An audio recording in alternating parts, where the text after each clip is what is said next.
Good afternoon from London, but I know we have a very global international audience with us here today. So good morning, good afternoon, and good evening, wherever you are joining us from. And welcome to this webinar on women leaders, how to achieve gender parity in public and civil services around the world. I'm Siobhan Benita. I'm a former UK civil servant, and I'm delighted to be chairing this webinar on behalf of Global Government Forum, which is a publishing house that serves civil servants all around the world. Now, in terms of today's topic, it's widely accepted that having public and civil service workforces that resemble the populations they serve leads to better policies and better outcomes for our citizens. And despite this, Global Government Forum's latest research, so its latest Women Leaders Index, found that the mean proportion of women in top civil service jobs across G20 nations is still less than 30%. And whilst it's slightly better in EU and OECD countries, there is still much more work to be done to ensure that women are equal to men in the leadership ranks of government departments around the world. So today in this webinar, we're going to run through the findings from that Leaders Index. And we're also going to hear some personal insights from two fantastic female leaders covering some of the initiatives in their civil services, what has worked well, what the remaining barriers are to equality, and where there is room for improvement. So I'm going to introduce our three speakers in a moment, but this is just a call to the audience watching. This is your webinar, so it's your opportunity as well to put your questions to our three speakers. So once you've heard from them, you should see there's a Q&A function on whichever device you are using. You can use that Q&A function to message in your questions, and we'll get through as many of those questions as we can before the end of the webinar. But please start sending in those questions at any point from now onwards.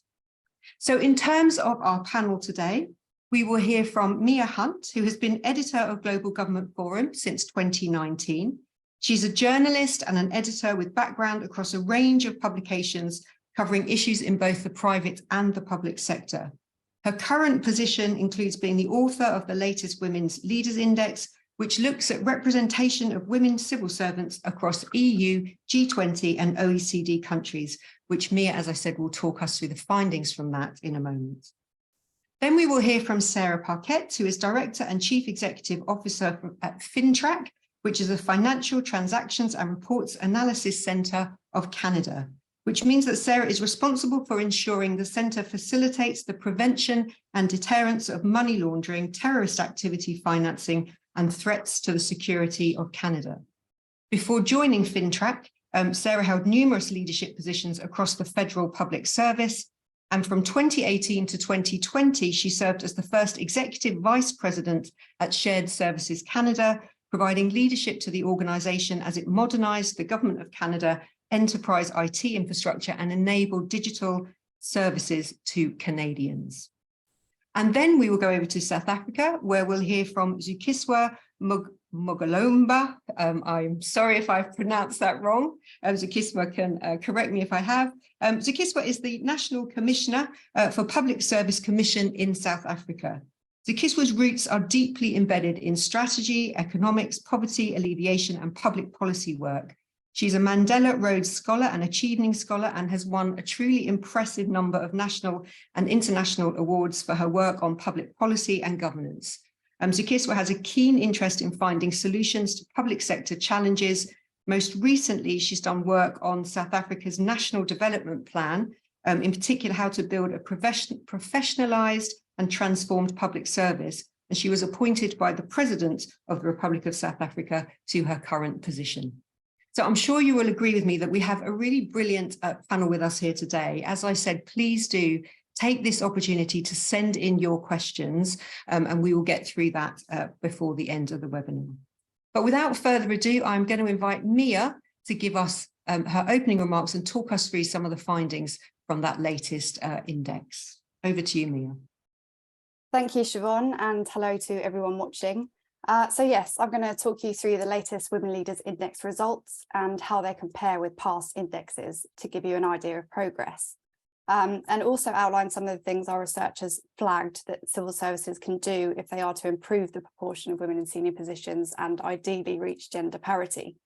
I'll give you a bit of background first. So the Women Leaders Index ranks civil services around the world based on the proportion of women in their senior ranks. Countries are ranked in 3 country groupings: the G20, which is our main ranking, the European Union, and OECD member states. The index is 10 years old this year. We first published in 2013 based on 2012 data, and it's been published every couple of years since, allowing us to track progress over time. Our mission with the index has always been to enable civil and public services to benchmark themselves against other countries, to shine a light on governments that have been working hard to achieve gender parity within top roles, and perhaps more importantly as well, to ramp up pressure on those in the lower third of the league table to do better. Before I get into our latest findings, just a note to say that statistics for the index are gathered by Global Government Forum's research team and come from official public sources. Next slide, please. So I'll start with the G20, our main ranking, which covers women in the top 5 grades of civil and public services in those countries. Only one G20 country has reached gender parity, and that's Canada, where women account for 51.1% of senior public service positions. And Canada has been ahead of the pack since the very first index a decade ago. The other high-ranking G20 countries are Australia and South Africa, which come in joint 2nd place, with women accounting for 48.6% of senior civil servants. The UK, 46.7%, Brazil, 41.9%, and Mexico and the European Commission, which are in joint 5th place with 38.3% each. Looking at the bigger picture, the mean proportion of women leaders in G20 civil services is 29.3%. And that's a 1.6 percentage point improvement in the 2 years since the last index, and a 9.6 point improvement since 2013.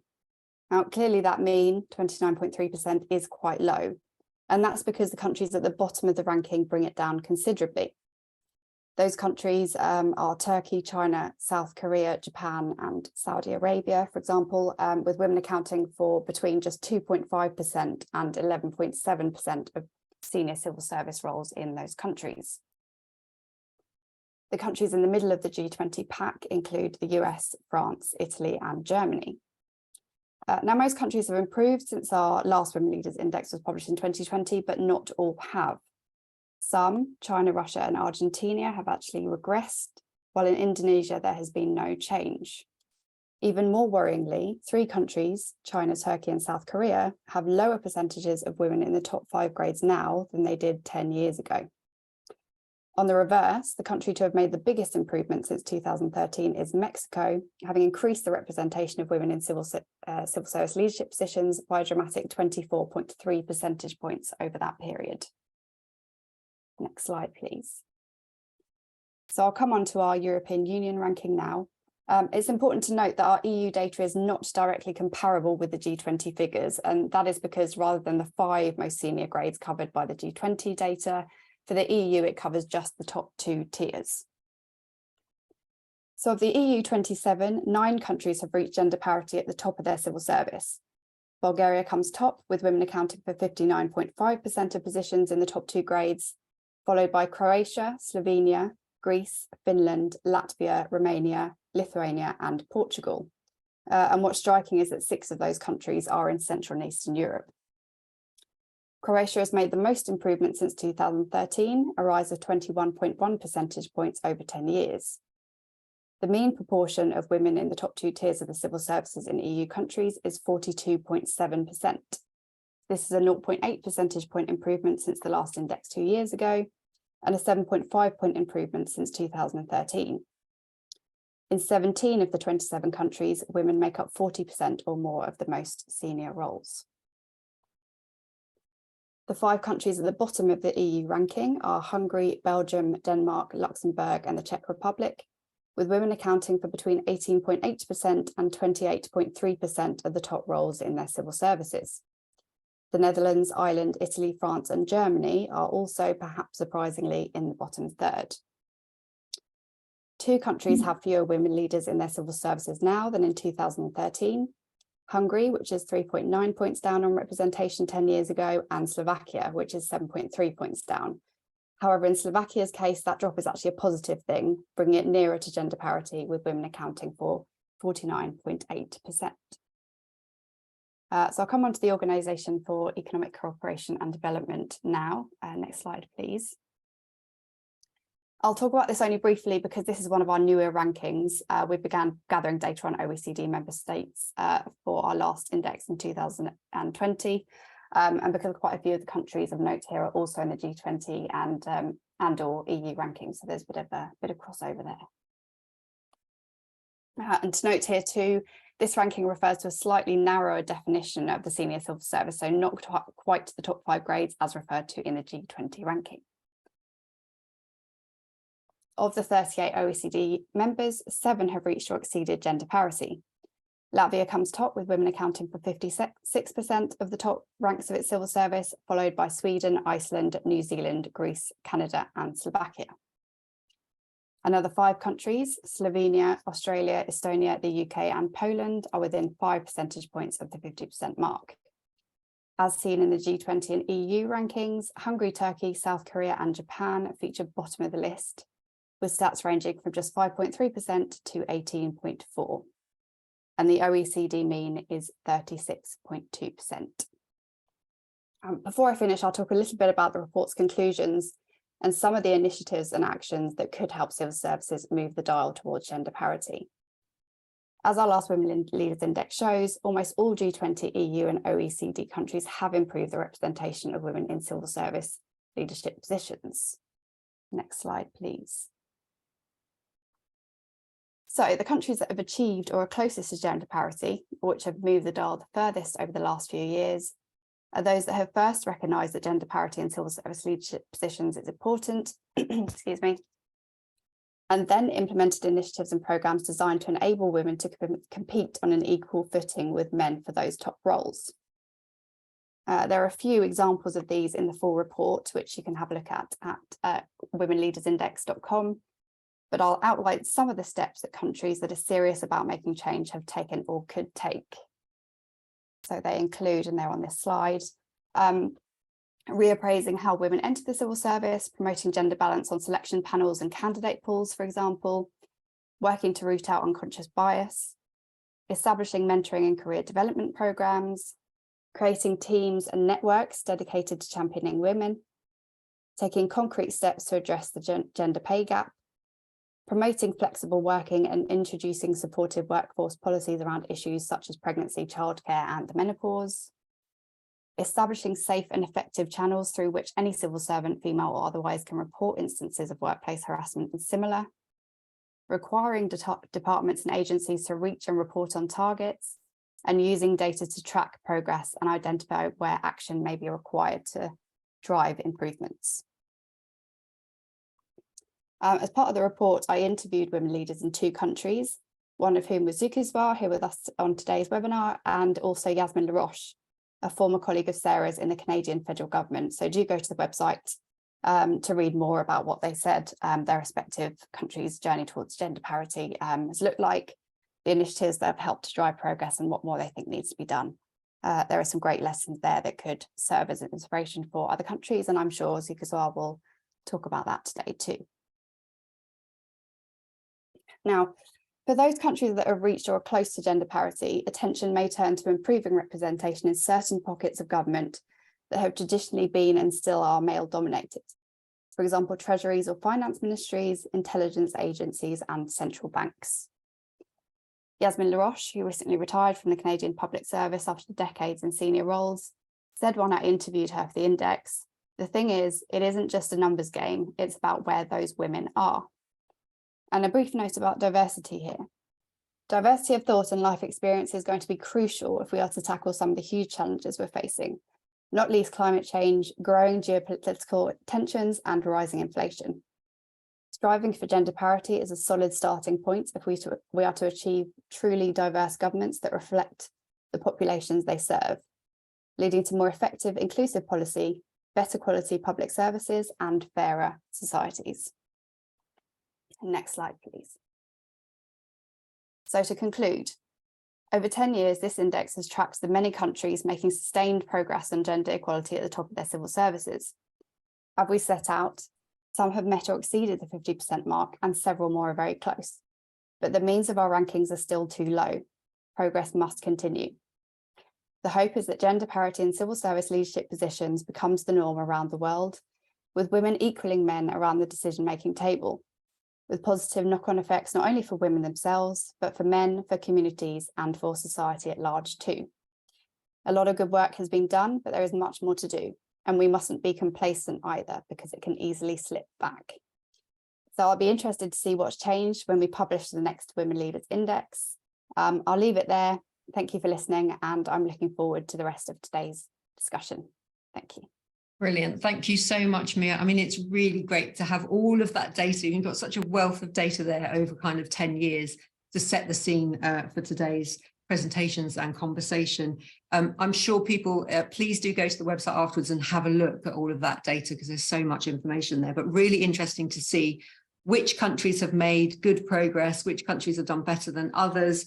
Great that we have South Africa and Canada represented here today, because you've both examples of where progress has been made, although I'm sure you will tell us that there is more to be done there. Really interesting to see, I mean, some of those countries that are stuck down at the bottom, so for example, Japan and South Korea really strike me as being countries that should be doing much better than they are, for example. But then also, as you say, some of those actions, what we've learned from this in terms of what works to help with gender parity. So everything from recruitment before women get in, but that ongoing support, mentoring networks, but then support around those periods in kind of some women's lives where they need maybe a bit more additional support. And then all those things you said about how do you actually change the culture, the underlying culture and biases that still exist. So thank you so much for that in terms of the opening presentation. And Sarah, I am now coming over to you.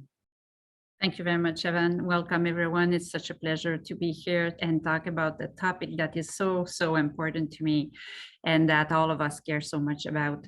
So I'll speak today about my personal story, but just a few lines on what the Canadian Public Service is doing. As Mia said, there's a lot of work that has been done throughout the years. And I would say that the government of Canada was committed at least to gender parity since the early 80s when we adopted the Charter of Rights and Freedom. But a lot of discussion was happening, but I wouldn't say that we got so much results before the last decade. And some good example of taking concrete action to set the tone and demonstrate commitment. In 2015, when this government came in power, they attained parity in cabinet.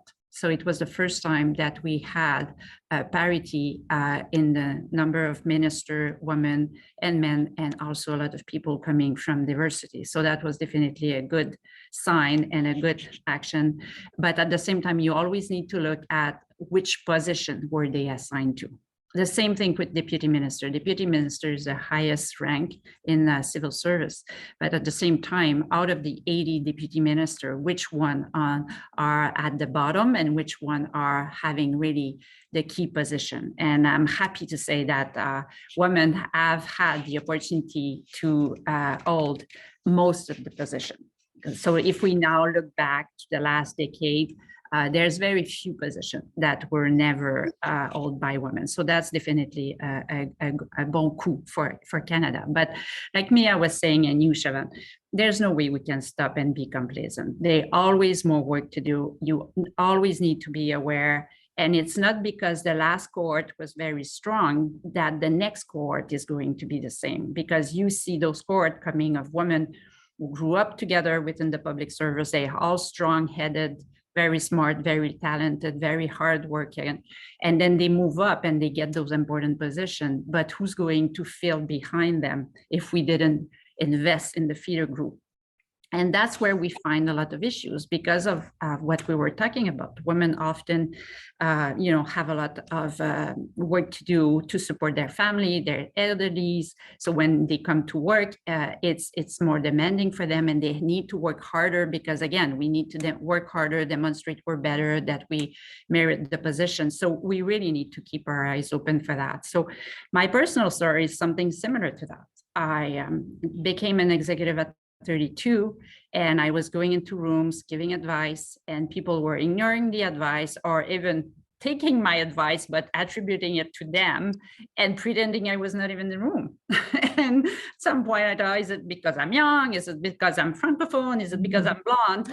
But, and then you work, and you find your way through. And I always thought it was because of my hard work that I got through. But I think it's also because of my personality, because I was blocking all those microaggression. I didn't want to believe that I wouldn't have a fair chance. But 15 years later, when I got to Shared Services Canada, which is an IT infrastructure department, which is male-dominated industry, and I was the only woman at the management table, wow.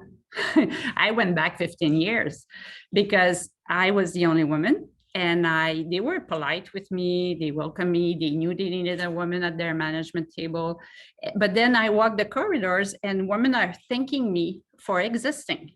And I didn't feel I deserved this thing because I was just there. But for them, it meant that they finally had a chance to reach senior management, that organization. So then I really felt I needed to be a spokesperson, to be self-aware and do something. And this is when I made that personal decision that I realized that I had blockers. And all through my career, I made it because I was blocking those microaggression or macroaggression just to keep going. And one day I was arguing with somebody very high up. And at the end of the argument, or in the middle of the argument, he said, well, I hate arguing with you. It's like arguing with my wife. And the room was full of men. Do you think anybody said anything? Yeah. Do you think I said anything? No, because I thought I was the only one that had the courage to argue with him. But then I came out of the room and that was my moment. That was like, okay, I'm not a good leader. If I accept this, I'm not a good leader. I'm not a good model. That has to change. And that's how I realized all those blockers. I started speaking up. I started creating events and I started to call them on their action.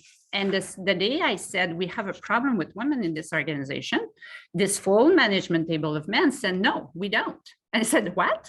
They told me they didn't have a problem. The organization didn't have a problem. And I said, how would you know? And then I started really being vocal about it. And also, giving them a chance to educate them, to be an ally, joining our events, understanding better, becoming sponsor and coach for women. And then we started making progress. So you would say, well, that's easy, your management. Yes, as management, you need target, not just to attract, but to retain. I was telling them, I want numbers of women you have attracted and retained over the last year. I want you to support their career, to give them development training, give them coach. And you are going to be accountable to create a good working environment for them, because if they're leaving your environment, it's because of you. You're accountable, you're responsible, you're the manager of the environment. But I would say today to everybody, we all have a job to do. It's our job to open the door. It's our job to bring women to meetings that they are not usually invited to. It's our job to have them not sit at the back of the room, but bring a chair and ask them what they think, for them to have the chance to join the dialogue and to speak up and be there when those unacceptable things happen. And the day you address them, you can remember, I remember exactly the moment where a man said in a meeting, you cannot be half pregnant. And I step up, went to him, tapped him on the shoulder, took him out. I can assure you that he never used that sentence again. And none of the 60 men that were in the room at the same time, because if you don't do anything, they would think it's acceptable. But that's something we can all do. So I think people should think about the ripple effect of every single action they can take every day to support women in their working environment. And the ripple effect is the reason why I'm very happy to share with you that I was so thrilled to hear that the wealth asset are now shifting from men to women. And with all the difficulties we had to actually take our space, to think that in a few years, the wealth will be, half of it will be to women and even more in 10 years, that means the planet finally has a chance, because we are socially engaged, because we are ecologically engaged, because we care more for others. There's a lot of gun around us, but I think if we all do it together, I think we're going to make a better world, and it's on all of us. So never, ever underestimate the ripple effect of every single little action you can take to help a colleague. And in doing all that, be kind, be bold, and be resilient. Thank you. Wow. Oh, Sarah, that is just fantastic. Thank you so much for giving us that very personal, I think, insight into things that you've experienced and how you've dealt with them. I mean, it's really fascinating to hear that even though Canada is kind of, you know, doing well, it's held up as the top in terms of the index, that there is still, as you experience, these cultural, deep-seated kind of cultural barriers that need to be changed. I love what you said there around just don't ignore all of those little microaggressions. You can't let them go. You have to call them out. Give men the opportunity to be good allies, make them see maybe where they're doing things wrong, help them to become good allies.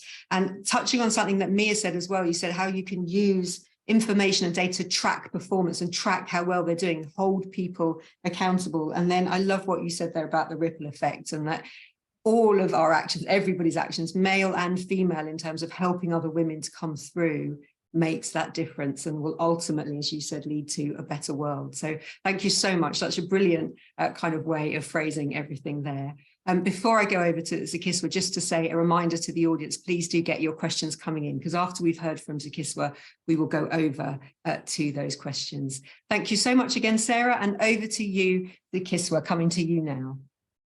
Thank you very much. And just for the special invitation from South Africa, who I see, based on the Women's Leadership Index, has done particularly well in progressing women's positions in society and ensuring that women begin to occupy senior positions of leadership within the public service and civil society at large. So basically, I think what is very clear from the Women Leadership Index is the fact that women are underrepresented in the public and civil service. And this is a problem because this means that across governments in the world, women's leadership is not taken seriously, and women continue to be taken as weaker vessels, as they say, in society, and continuously being overlooked. The economic, social, and political empowerment of women is pivotal to achieving gender equality in society. And it is therefore pivotal for government to take the lead in ensuring that gender parity becomes a reality within its own ranks in society and leading by example. What South Africa has done particularly well is to ensure that the South African cabinet or the South African government actually adopts a strategic framework for gender equality within the public service.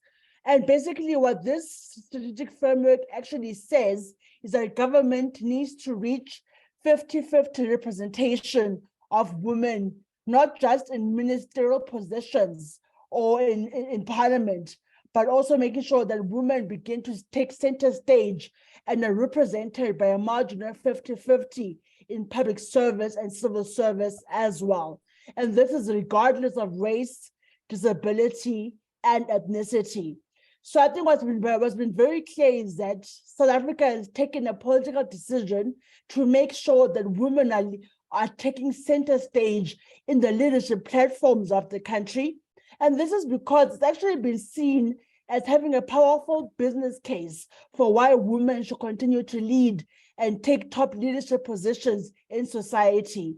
It is best known and it is public knowledge that when women lead in society, issues such as crime, poverty, inequality, and the challenges being faced by society, women are able to take center stage because women are literally at the helm of the challenges being faced in society.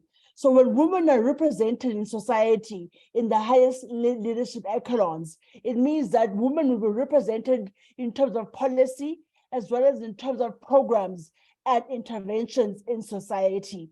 And that is why we want to build a strong business case for why governments must achieve gender parity. Because when women lead in society, community challenges are resolved and addressed. And that's because women generally have empathetic leadership styles in which people take center stage in the decision makings structures that they are part of. And that is why we want to build a strong case for why women should lead in society. The challenge in South Africa, however, is the fact that though we are close to reaching gender parity, and we're number 3, according to the Women Leadership Index, that the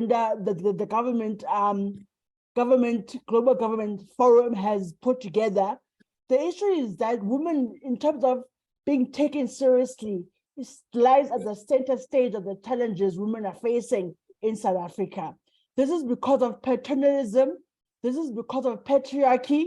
This is because of chauvinistic views held by largely traditional leaders, political leaders, and religious leaders who still see women as being weaker, and who see the emotional attributes and emotional characteristics of women as representing weakness instead of strength in the leadership styles of women.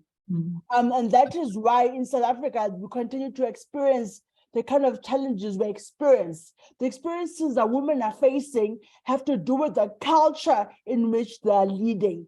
Their views are not taken seriously enough. Their viewpoints, their perspectives, their insights are seen as weaker.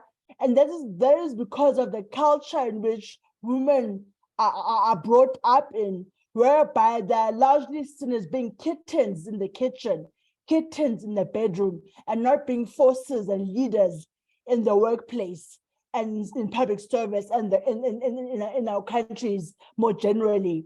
So that is why we want to build a strong case that there needs to be a strong change in society where women's viewpoints, that they're not seen as bullies when they're being strong, but they're seen as being leaders, equitable and equal to the task of leading societies and nations to breakthroughs and ensuring that societies are able to achieve their national development goals in society at large.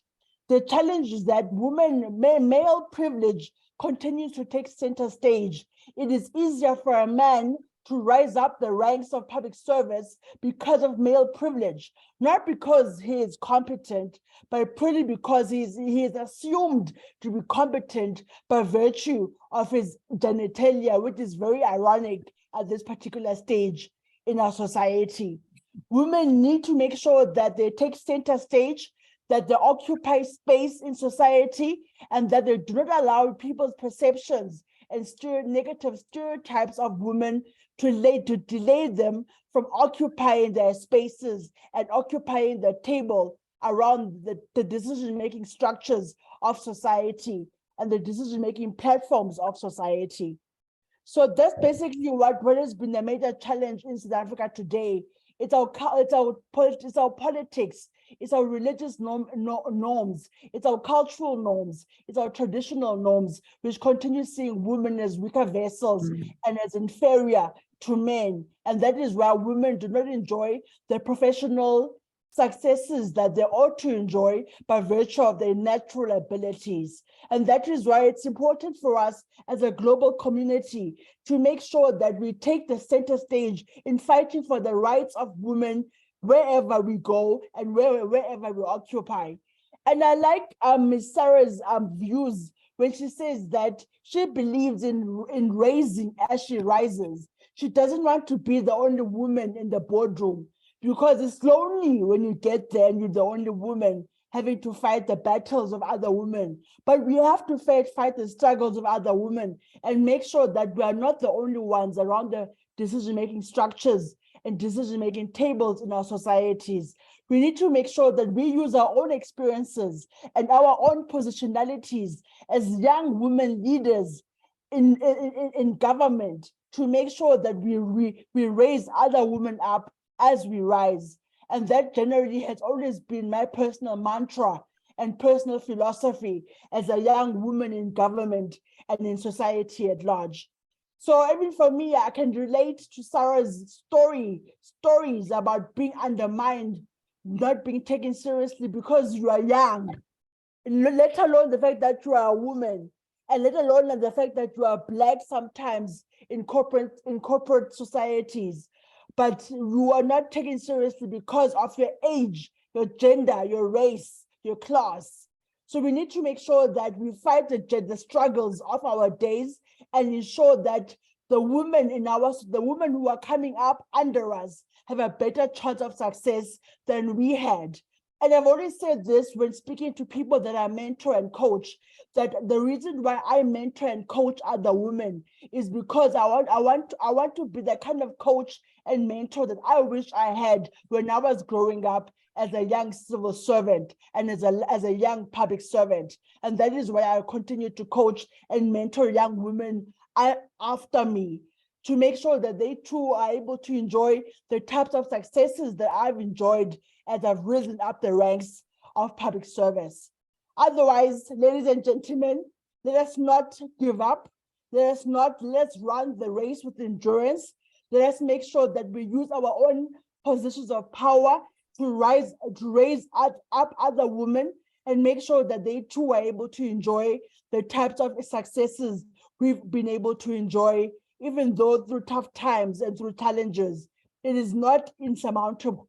The challenges are possible to overcome.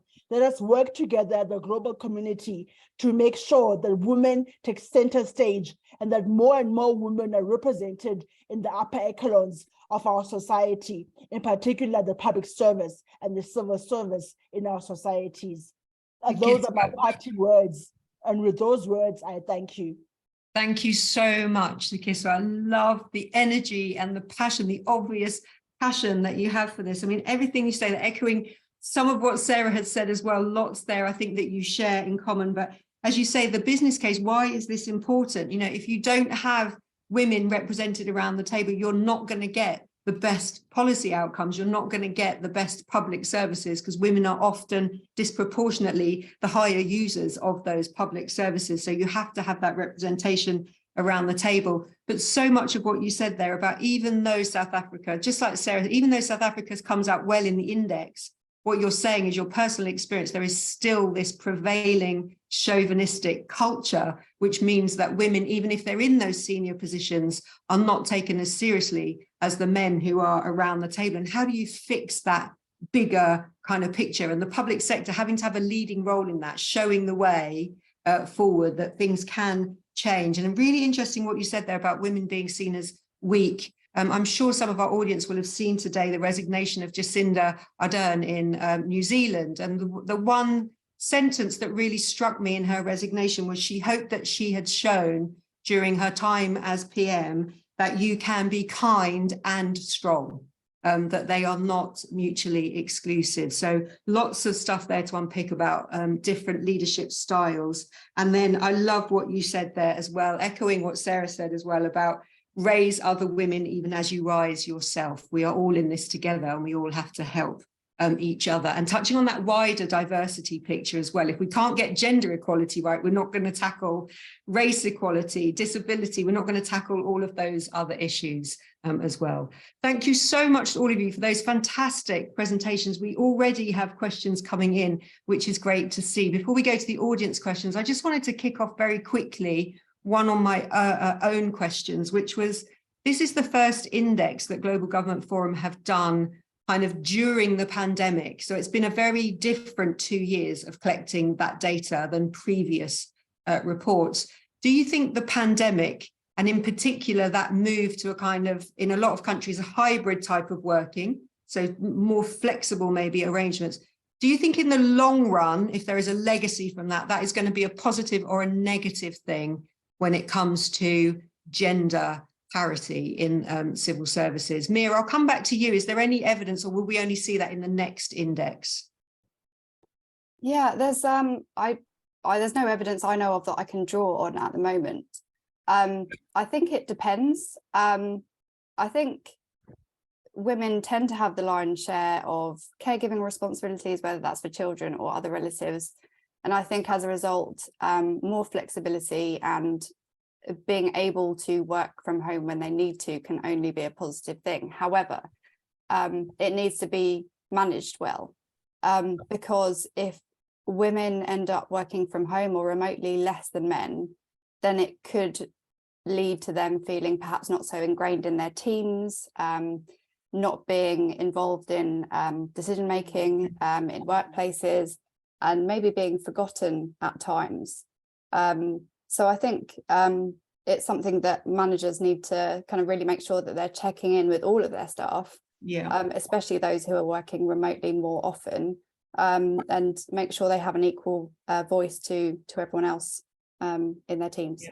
Thanks, Mia. Sarah, is this something that you're considering going forward? Do you think a kind of hybrid future might be good for gender and diversity broadly, or do you think there are some negatives, as Mia said there?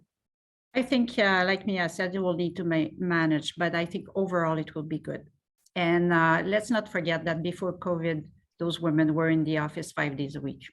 Yeah. So if we're hybrid, they cannot be working 5 days a week from home, which some of them would hope, but they have to come in only 2 days, for example. I think it's perfect. It means they are still in the office, they are still seen, they are still contributing in kind in terms of partnership, teamwork, collaboration, creativity, and they have more time to deal with the lion's share of what they need to do at home. So I think in the long term, it will be positive. I don't thinking that somebody, anybody from any gender working full-time from home will have the same opportunity as somebody coming in, because we are working through the hybrid. It's not perfect. It will take a while before it is perfect, but you won't ever be able to make it real the same way it is when you are in person. So I think we need to be conscious of that and transparent about those discussions. But I think the fact that post-COVID means way more flexibility than pre-COVID, it's a benefit to women. And I think that post-COVID, working from home from different area of your country is also a benefit to women. So there's a lot of benefit to be seen. I think right now it's not the time to have those discussions, because it's still so difficult for people to just accept the fact that we are now in post-COVID restriction and they have to come back into the office. That I don't think the pulse right now is the right pulse. I think in the long term, we will have the benefit of both. Yeah, thanks, Sarah. Zukiswa, I know in South Africa, I think it's different in that you're not moving to a hybrid future. I think all officials are going back to the office, but did the pandemic period have any impact on women in particular? Do you think they were more disadvantaged, or you need to unmute, Zukiswa, you're on mute, sorry. Yes, I think there was a positive impact, particularly when it comes to work-life balance and making sure that the caregiving responsibilities between men and women are equally shared now that both men and women are actually at home. So that was definitely a benefit for women. But as Sarah said, it's a bit too early to tell. And I think more research needs to be conducted to make sure that we're able to make evidence-based perspectives and draw evidence-based perspectives and insights on the impact of COVID on gender relations and gender roles in society at large. Thanks, Zukiswa. And just to say, you've had a comment in from Diane Elliott, who said you hit the nail on the head, Zukiswa. The degree of gender inequality towards women has a lot to do with culture and cultural mindset. So you definitely, I think, resonated with a lot of people in the audience there. Thank you. I'm going to go to questions from the audience. So we've had a question in on email from Joelle Fong, who is in Canada. And Joelle says, how do you think women address and overcome imposter syndrome in the workplace, in particular when they have taken extended periods of time off for maternity leave? So I think this is the issue of women not feeling that they are good enough or as good as their male colleagues, for example, though. So this sense of imposter syndrome. I'm going to shake this up a little bit in terms of the order. Sarah, I'll come to you first on this one. I think this question always comes up, and I think we all feel imposter at some point in our career, at some point in our weekday, in any position. It's just a woman thing to worry. I think we need to get over ourselves.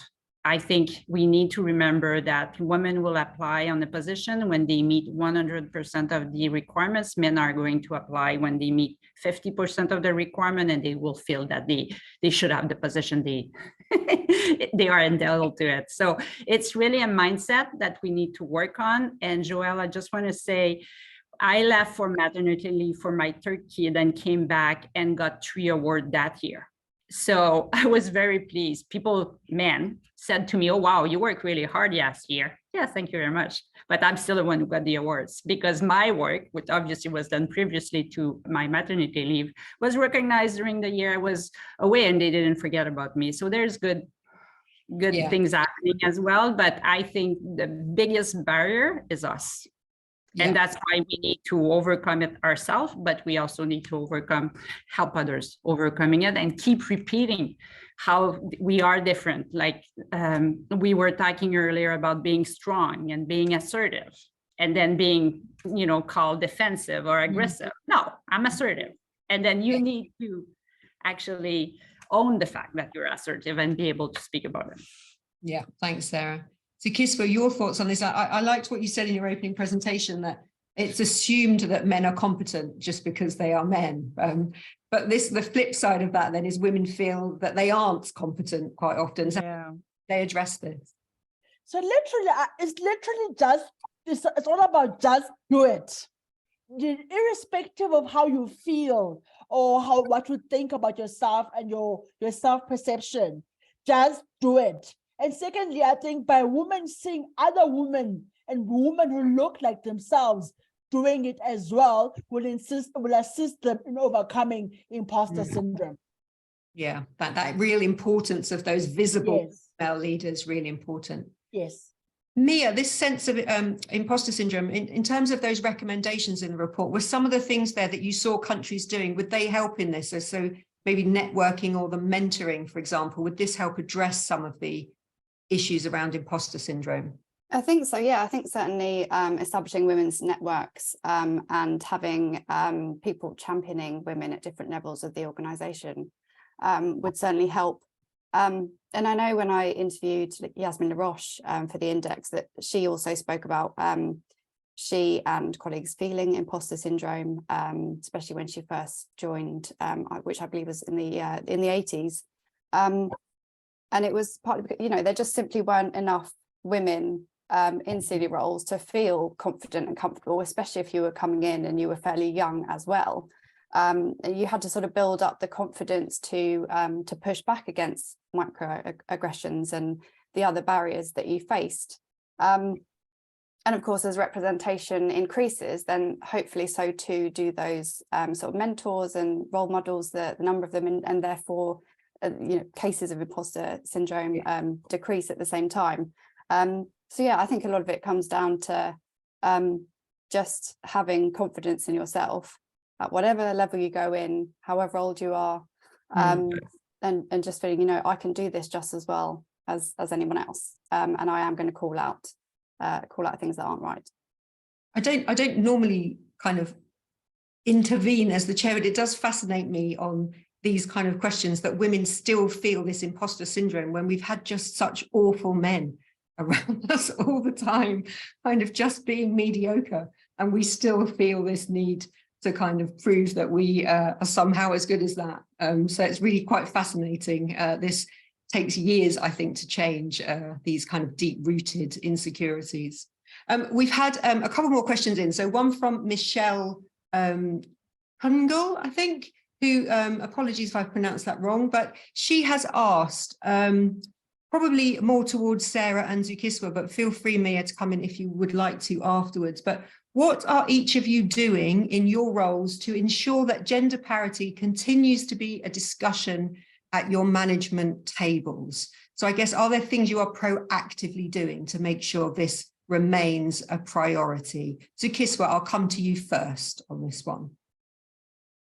I think for me, what the biggest thing that I've been trying to do is to make sure that the issue of gender is a policy matter.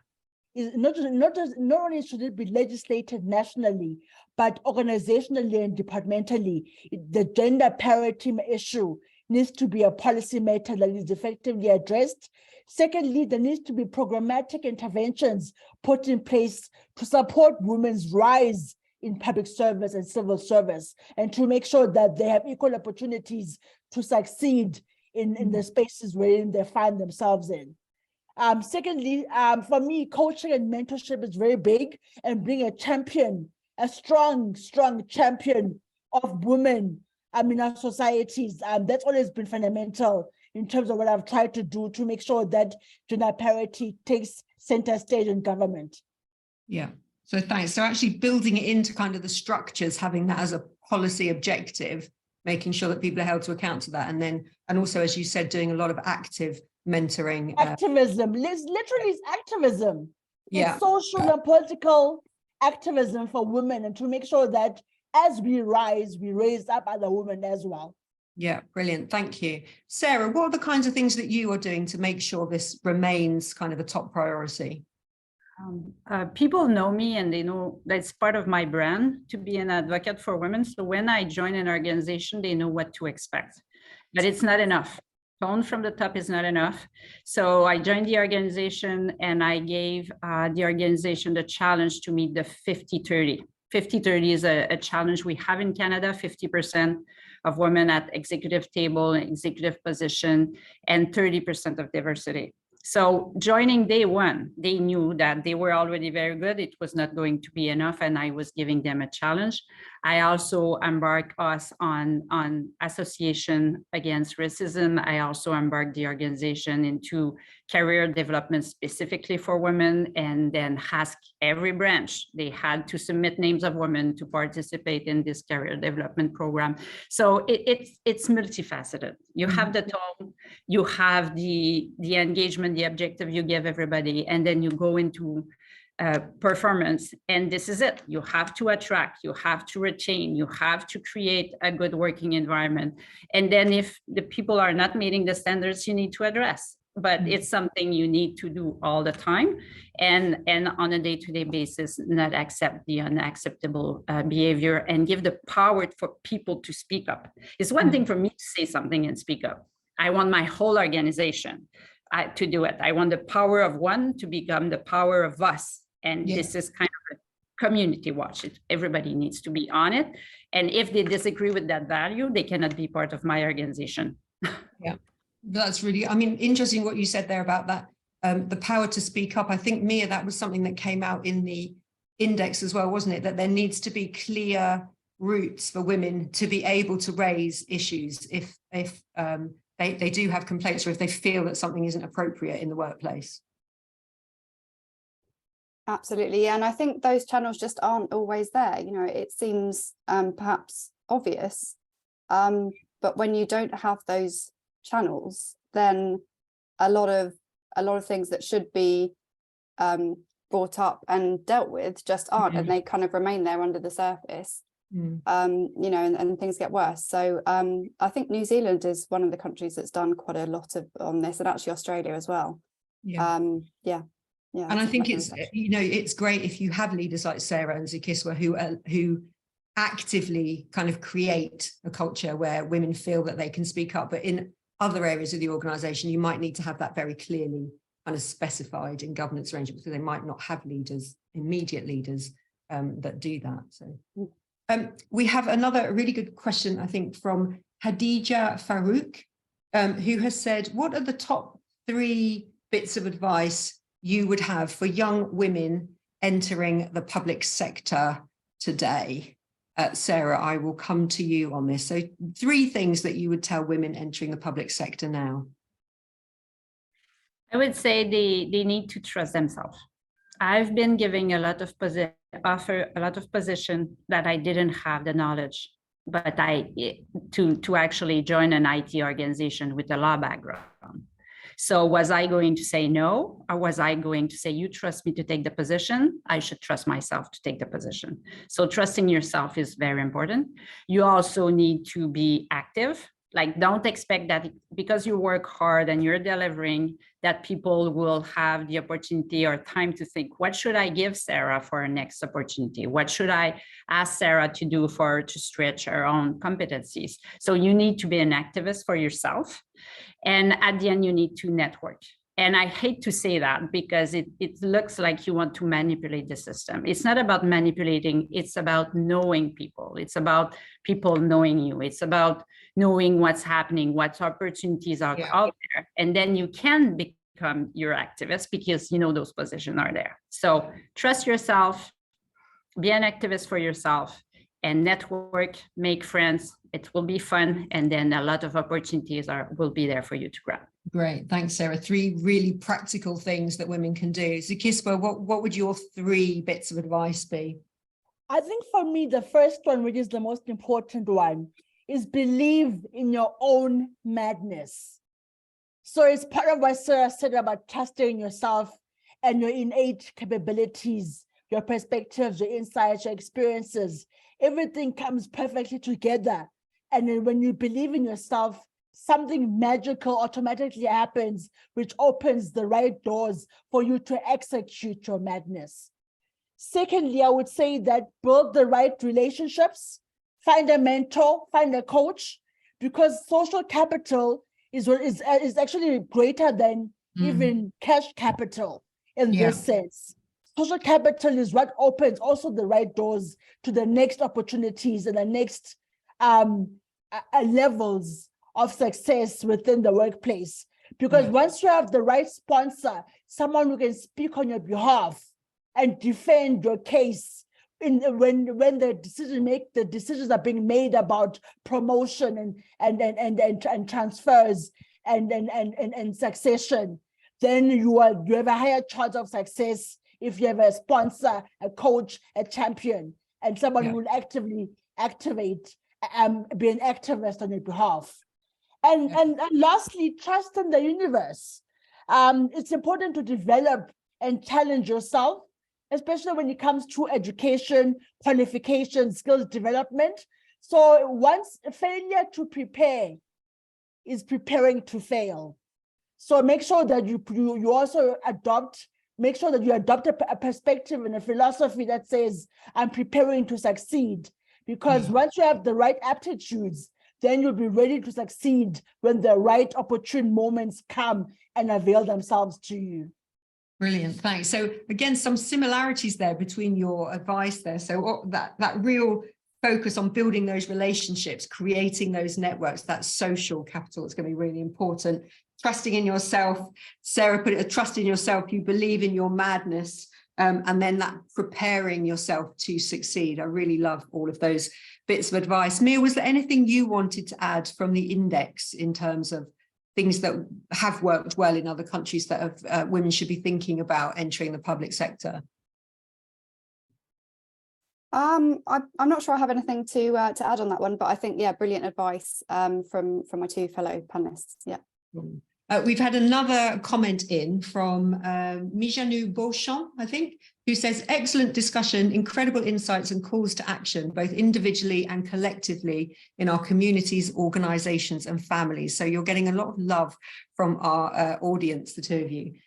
Sakina Kanini has said, gender parity is clearly a very important topic for us as women. However, do you feel your male counterparts are just as concerned and dedicated to improving? And although I was rather disparaging of some male colleagues in the past, I have worked myself, and I'm sure you have, with some brilliant advocates and male allies. So I guess the question is, how can men play their part in helping to kind of progress gender parity, and what role do you think they have to play in this?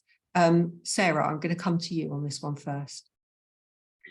I think I would answer that no. I don't think that we have the same momentum within men to actually ensure gender parity. I would say there's a lot of them that are high potential ally. So you have the natural ally, and I realized in my work in the IT organization that I was able easily convert themselves just by helping them see those behaviors, understand the impact of the behaviors, and help them be a sponsor, be a coach, be a mentor. So I think we should not, think that they are all against.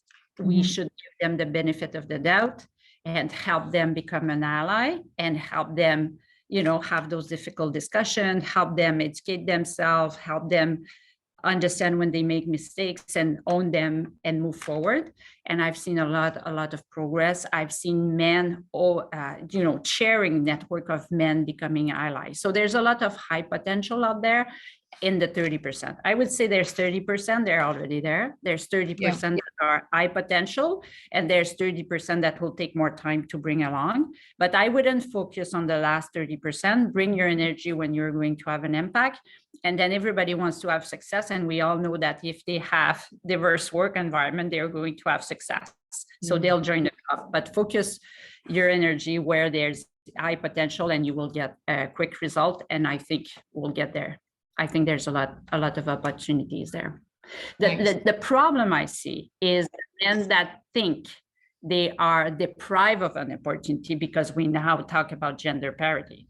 And those ones are difficult, because if they didn't see that they are in the position they are right now because of everybody that was looked over, it's a more difficult discussion, but they are definitely not the majority.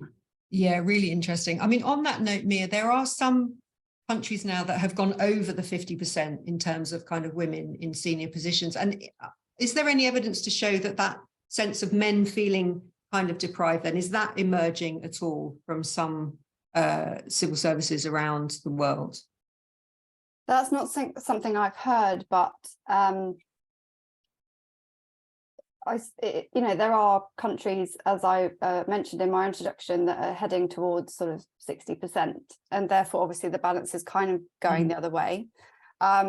Whether that has an impact when it comes down to sort of policy and public services, I don't know, or whether it would have to be a sort of a different ratio. I'm not sure, but it would be interesting to look into, I think, see the impact. To do a sort of both kind of research and getting stats on it, and also speaking to people about their own experiences and what they think. Zukiswa, this idea of male advocates, I mean, you very much stress the kind of macho chauvinistic culture that's still quite prevalent in South Africa. Do you feel like, Sarah, that there's at least 30% of men who are already kind of advocates, or is it a bigger hill to climb? So I think this is a bigger hill to climb, because first and foremost, men need to commit gender suicide by recognizing their own privilege, male privilege, and how their behaviors negatively or positively impact on the positions of women in the spaces wherein they lead and occupy. But I do believe that it is possible to build a cadership of allies who are feminists and who can hold hands with women and make sure that they join the journey towards gender parity in public service and civil service. So it's not impossible. So it's not impossible. Yeah, thanks, Zukiswa. But there are sacrifices that need to be made. Yeah, it's quite a big shift, isn't it, for men? Yes.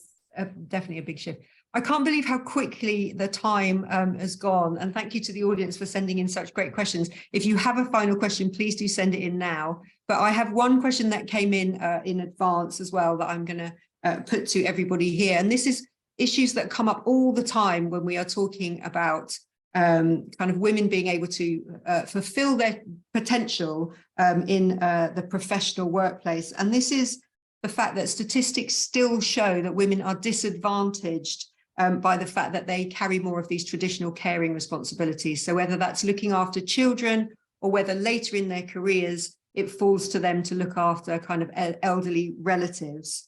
And statistics show that once people take time out, they very rarely catch up in terms of their kind of trajectory. So what more do you think leaders and organizations in the public sector can be doing to make sure that women aren't disadvantaged by those kind of responsibilities? Or is it a case of we have to share those responsibilities differently? Mia, I'm going to start with you. Is there anything in the index in terms of kind of what organizations could be doing maybe to put in place additional support, or any countries that are doing that? I think maybe job sharing is one of the things, because as you were saying, Sarah, there are kind of issues when it comes to flexible and remote working. It can be a good thing if it's managed well, but actually women do need to be in the workplace and collaborating. But I think job sharing opportunities, it may not be possible in certain roles, but if that could be offered then maybe that would help retain talented women who, for whatever reason, have responsibilities that they need to deal with at certain times in their career, and they can share their role with someone else and still feel that they can do a really good job and have that continuity. That's one thing I'd say. Yeah, thanks, May. Zukiswa, your thoughts on these kind of periods that affect so many women throughout their careers? Is there more that could be done to make sure they don't get disadvantaged by those? So I think what more, the thing that we could be doing more of than not is the issue of making sure that the caregiving responsibilities at home are equally shared between men and women.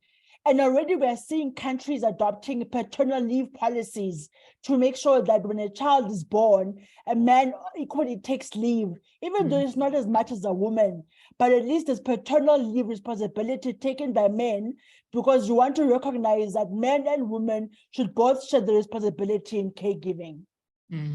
Thanks, Zukiswa. So it's going back, stepping back a bit and changing the actual context. Sarah, your thoughts on any of this? I know you said yourself you've taken maternity leave several times. More that could have been done to support you during those periods? Well, when I took my first mat leave, it was my holidays. I had no paternity leave. So my husband took the time off. And I think that was an important moment in our family, because he was taking care of a newborn, and he's a fantastic dad. But I think the fact that he had that was a strong statement, but also got him very close to our kids. And then when we had the other two, there was no way, and I could have had a full mat leave. There was no way he was not going to take time off to be with children. But he had to face the crew at work. He had to go and see his boss and say, I'm taking time off to be with my newborn. And that was not something that we've seen. And at some point, he took 15 months off without salary. It was a family decision. And even his mom today thinks he was paid.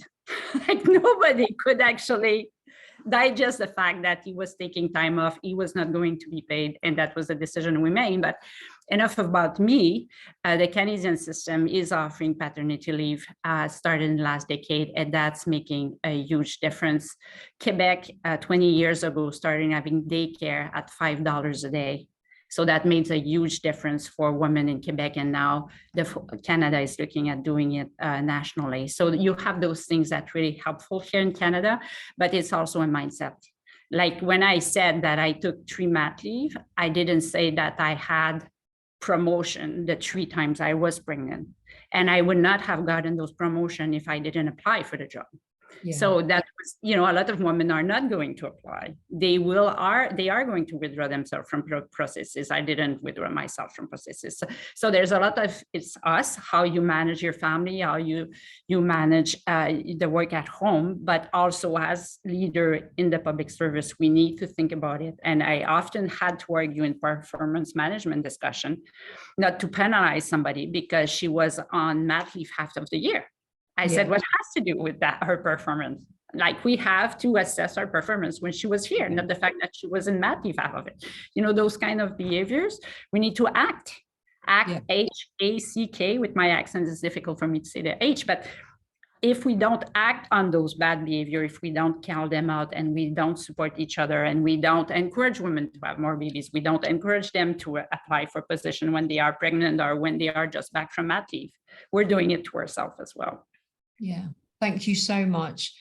We have come to the end of our time today and the end of the questions coming in from the audience, but I just want to say what a wonderful discussion that was. I mean, thank you, Mia, for sharing the finding with us, but a huge thank you to Zukiswa and to Sarah for sharing your real personal kind of experiences with us. So many practical bits of advice there, but also just that key message of how much you have to act yourself, but also act to help others coming along as well. And I think that's a really lovely message to be putting out to the audience. Just to say to the audience who are listening, we have sent out a questionnaire to you. If you could take a few minutes to fill in that questionnaire, we'd be hugely grateful, because it means that we can continue to give you webinars that are the most useful for you. And actually in this one, we are thinking about what more we can do now to build on the women's index leaders. I know today our audience were overwhelmingly female civil servants and public servants. So we will also be asking you a question in there about what more we could be doing to create maybe an international network of women, female civil servants going forward. So if you could take a few minutes to fill in that questionnaire, that would be wonderful. And also for everybody listening, if you enjoyed today's discussion, which how could you not have, just to let you know that Global Government Forum, we are also running a training seminar on the subject of women in leadership, and that's going to be on the 21st and the 21st of February, Tuesday, the 7th of March. And those two seminars, all of the details there are on the screen, but you can find those details on the Global Government Forum website as well, where you can book your places on those if you are interested. So please do have a look at that if you want to carry on this conversation. We will be sending everybody a link from today's videos, today's webinar, so you can watch the video again or share it with your colleagues if you think it would be helpful for them. And we will be doing a write-up with some of the key points from today's conversation, which we'll share with all of you in the next week or so as well. But it just leaves me again to say a big thank you to the audience, but a huge thank you to Mia, to Sarah and to Sigiswa for a really interesting, informative, passionate discussion. Thank you so much. And I hope to see you again on one of our webinars very soon. Enjoy the rest of the day, everybody, wherever you are. Goodbye. Thanks so much, everybody. Cheers.